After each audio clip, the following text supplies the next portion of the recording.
Assalamualaikum warahmatullahi wabarakatuh. Di video kali ini saya izin untuk membahas salah satu buku yang luar biasa tentang psikologi pengajaran karya W.S. Winkel. Di sini dibahas bahwa belajar itu berarti perubahan. Ketika siswa belajar, maka terjadi perubahan dalam dirinya. Nah, mungkin yang perlu kita tanyakan sekarang berarti adalah bagaimana cara membuat perubahan itu terjadi pada diri siswa? Ada banyak teori yang mungkin pernah kita temui bahwa untuk melaksanakan pembelajaran yang aktif, untuk membuat siswa mampu berubah, itu harus dengan simulasi, harus dengan praktik, dan lain semacamnya. Namun, pernahkah kita mengalami bahwa kita membuat kelas kita aktif? Siswa berdiskusi, siswa presentasi, siswa bergerak ke sana ke sini, mereka aktif dalam proses pembelajaran itu. Tapi ketika mereka latihan, ketika mereka diberikan soal, diberikan asesmen, ditanya tentang pemahaman, mereka bingung dengan materi yang sebetulnya tadi telah mereka pelajari. Nah, lalu apakah betul pembelajaran itu harus aktif? Kenapa pembelajaran yang terkadang aktif kok hasilnya bahkan kurang dari pembelajaran yang di kelas yang tenang gitu, yang siswanya duduk diam dengan tenang.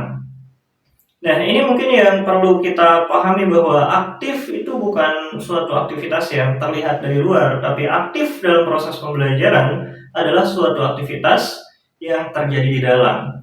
Siswa bisa saja dia tenang, tapi dalam pikirannya dia sedang berpikir aktif.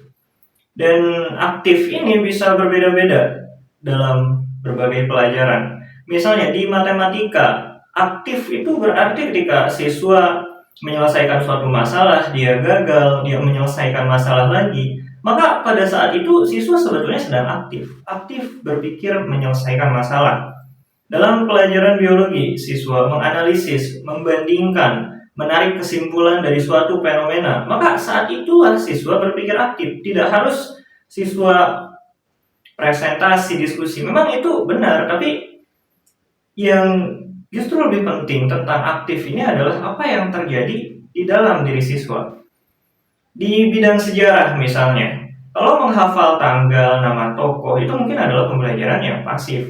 Tapi kalau siswa menganalisis sebab akibat, mempelajari berbagai sudut pandang, memahami kenapa ini bisa terjadi, maka saat itulah pembelajaran dalam materi sejarah itu adalah pembelajaran yang aktif. Di materi PKN, siswa berdiskusi, berpendapat tentang nilai dan moral. Saat itulah pembelajaran aktif terjadi.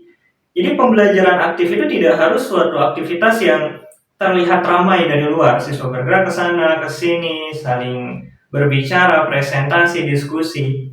Tapi yang sebenarnya berpikir aktif adalah apa yang terjadi di dalam diri siswa. Dan ketika kita mampu melaksanakan pembelajaran yang aktif seperti itu, perubahan akhirnya lebih mungkin untuk terjadi dan saat itulah siswa benar-benar belajar. Semoga bermanfaat. Terima kasih. Assalamualaikum warahmatullahi wabarakatuh.